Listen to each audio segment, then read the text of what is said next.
जिस उपदेश से राम जी को राजकुमार भगवान राम बने, वो उपदेश आप सुन रहे हैं। कितना ऊंचा ग्रंथ है। इसको वाल्मीकि रामायण भी बोलते, योग वशिष्ठ महारामायण भी बोलते। राम तीर्थ ने इसी का बार बार अध्ययन किया था। ये आप भी शांत हो जाएंगे परमात्मा में, और दूसरों को भी शांति देने की क्षमता देने वाला ये सदग्रंथ है। इसको वेदांत का सिद्धांत ग्रंथ बोलते हैं। दूसरे होते प्रक्रिया ग्रंथ। ये करके फिर कब वो आचार्य बनो तब समझो, ये तो थोड़ा पढ़ो और फिर वही सिद्धांत की बात। तो बार बार योग वशिष्ठ महारामायण विचारने योग। ओम श्री सद्गुरु परमात्मने नमः। श्री वशिष्ठ जी बोले, हे राम जी, जिसको समाधि का सुख मिल जाता है वह स्वाभाविक समाधि की ओर आता है। जैसे वर्षा काल की नदी स्वाभाविक समुद्र को जाती है, वैसे ही वह पुरुष समाधि की ओर लगा रहता है। जो पुरुष विषयों से विरक्त और आत्मराम होता है, उसकी वज्र सार की सी दृढ़ स्थिति होती है। जैसे पंख से रहित पर्वत स्थिर होते हैं, वैसे ही जिस पुरुष ने संसार को नीरस जानकर त्याग दिया है और आत्मा में क्रीड़ा करके तृप्त हुआ है, उसकी मति चलायमान नहीं होती।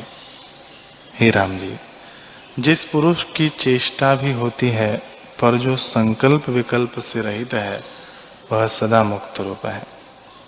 उसको कोई कर्म बंधन नहीं करता, क्योंकि कर्म और साधन का अभाव हो जाता है। जिस पुरुष को जगत नीरस हो गया है, उसको विषयों की तृष्णा कैसे हो, और जब तृष्णा न रही तब दुख कैसे हो।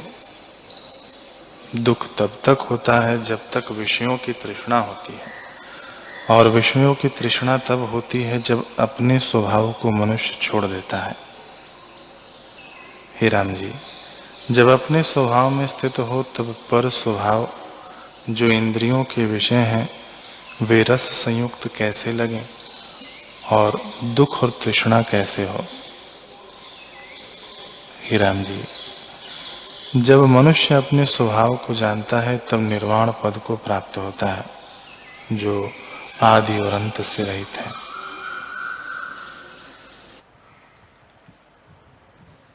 ओम श्री सद्गुरु परमात्मने नमः। मुनि बोले, हे राजन, जब तक स्वरूप का प्रमाद है तब तक जगत का अभाव नहीं होता, और जब आत्मा का साक्षात्कार होता है तब जगत ब्रह्मरूप हो जाता है।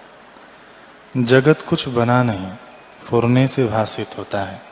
जैसे स्वप्न में अज्ञान से अनंत जगत दिखते हैं, यह फुरना परब्रह्म में हुआ है।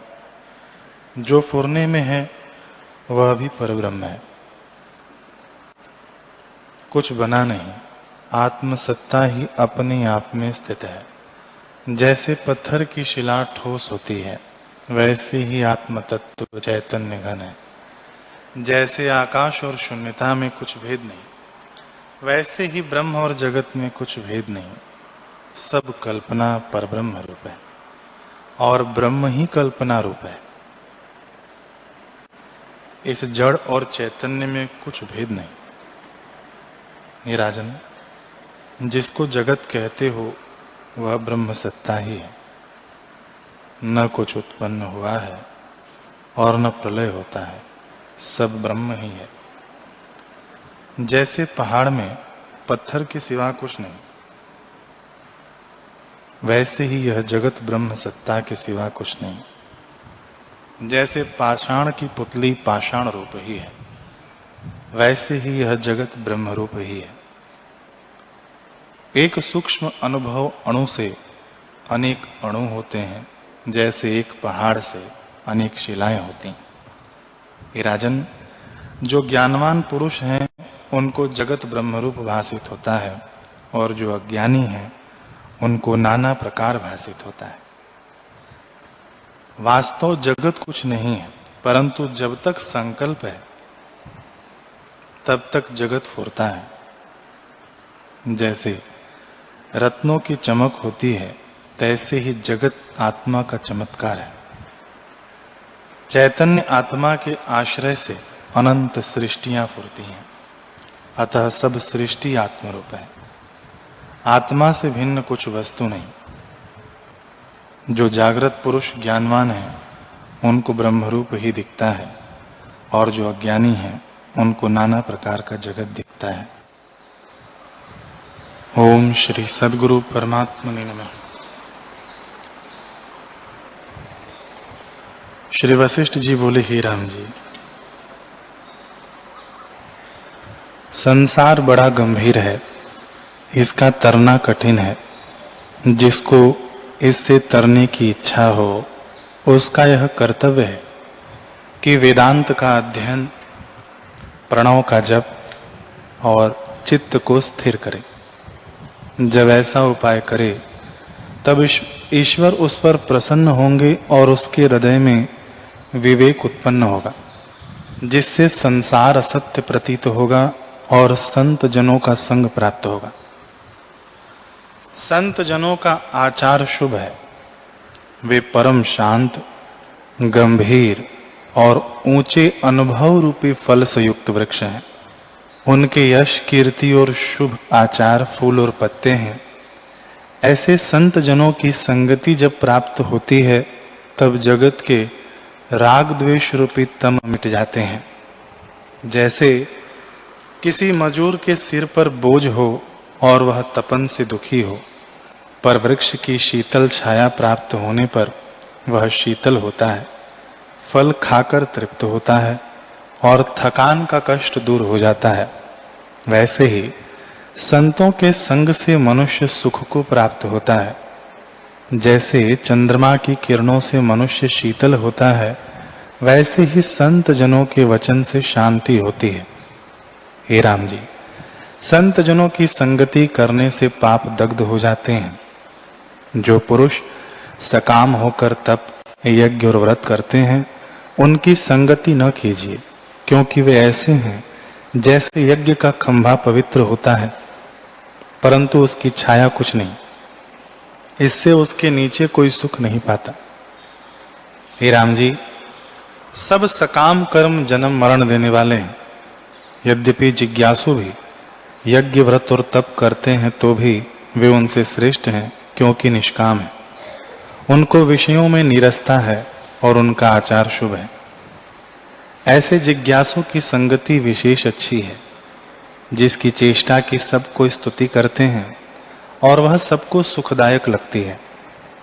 जो जिज्ञासु के समान नवनीत, कोमल, सुंदर और स्निग्ध होता है उसको संतों की संगति प्राप्त होती है।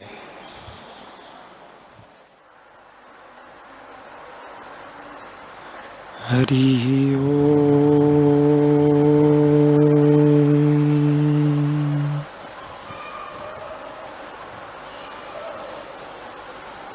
हरि ओम।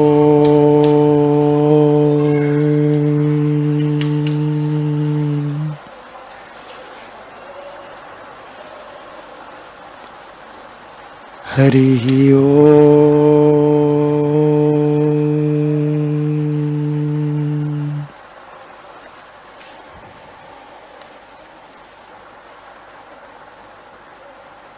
ओम श्री सद्गुरु परमात्मने नमः। श्री योग वासिष्ठ महारामायण निर्वाण प्रकरण सर्ग 155।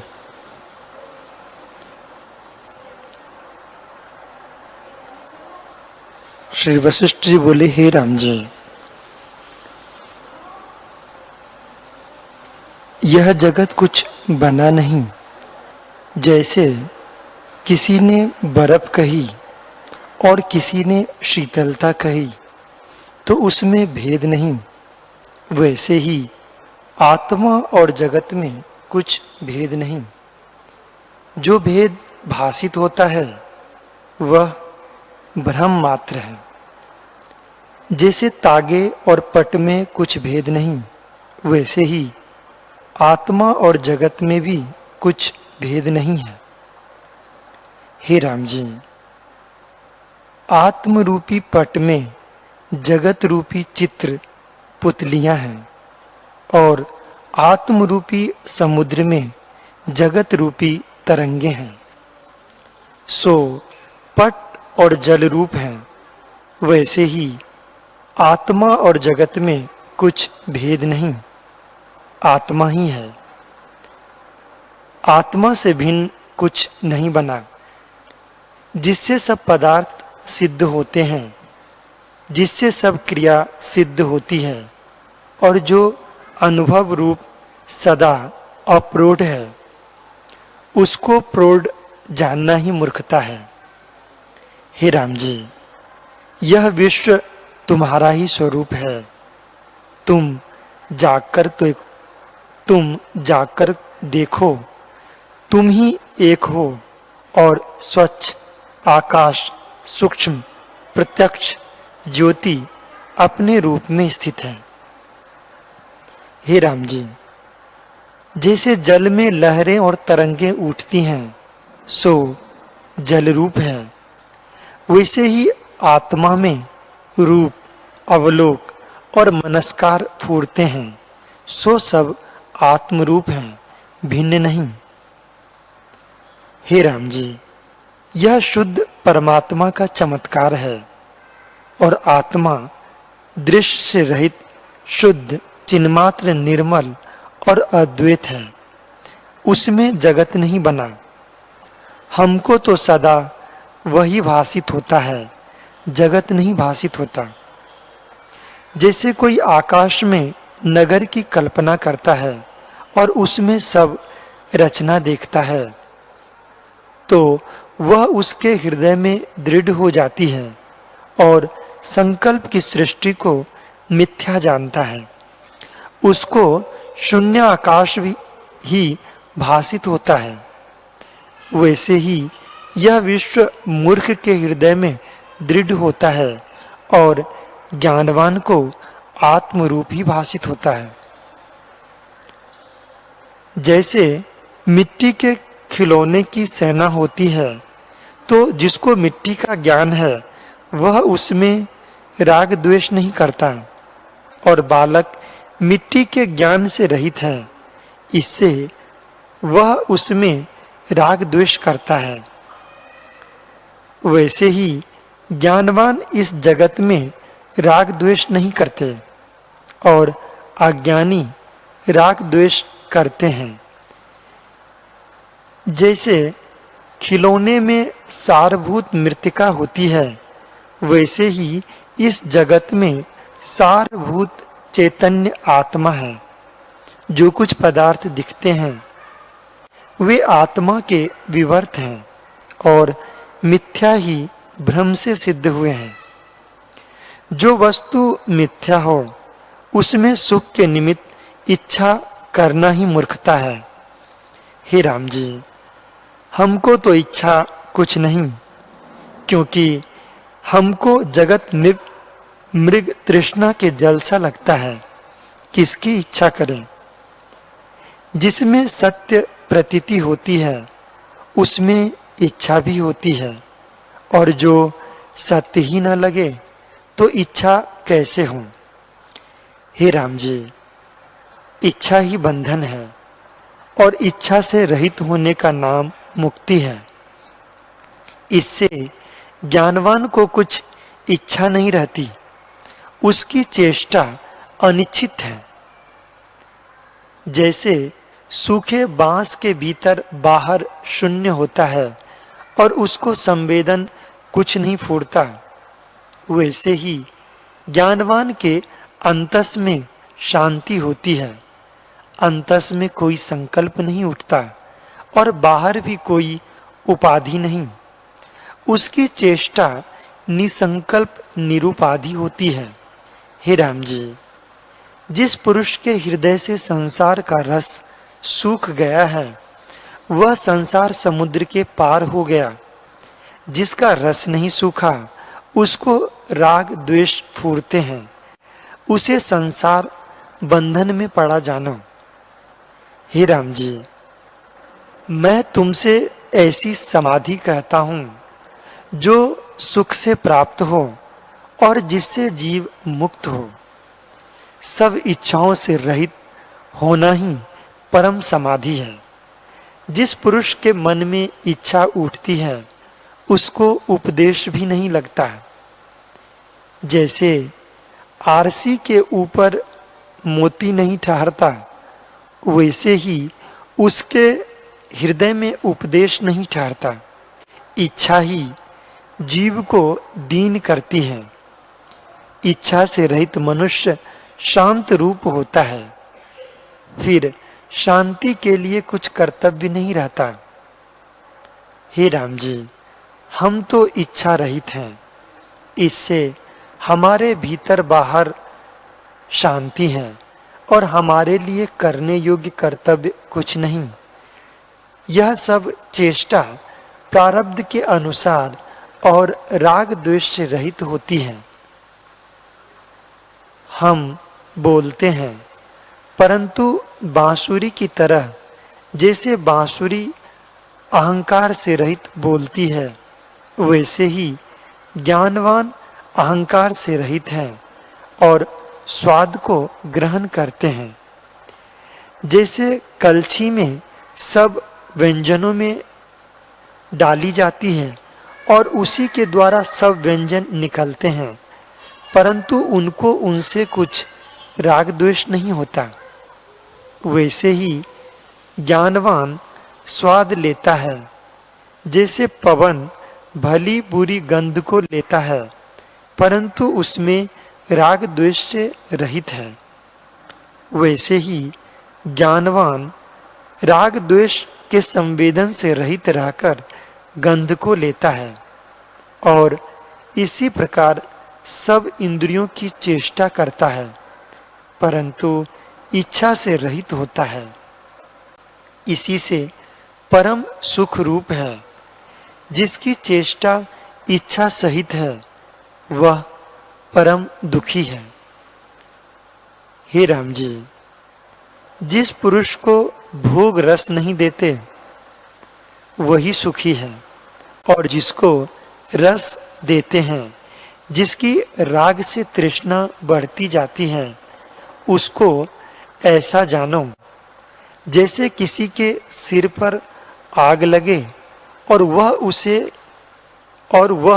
उस पर बुझाने के निमित्त तृण डाले तो वह बूझती नहीं बल्कि बढ़ती जाती है। वैसे ही विषयों की इच्छा भोगने से तृप्त नहीं होगी। इच्छा ही बंधन है और इच्छा की निवृत्ति का नाम मोक्ष है। हे राम जी, यह संसार विष का वृक्ष है। उसका बीज इच्छा है। जिसकी इच्छा बढ़ती जाती है उसका संसार बढ़ता जाता है और उससे वह बारंबार जन्म पाता है।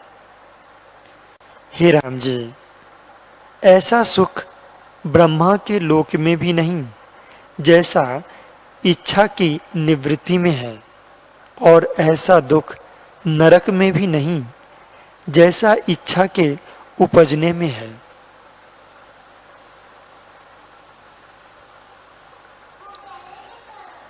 हरि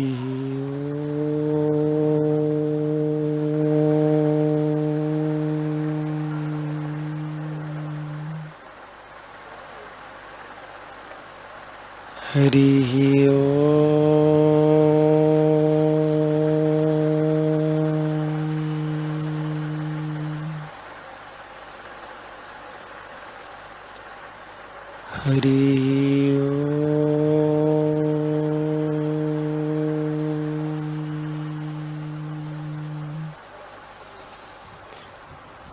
ओम सहना भवतु सहनो भुनक्तु सह वीर्यं कर्वावहै तेजस्विनावधीतमस्तु मा विद्विषावहै।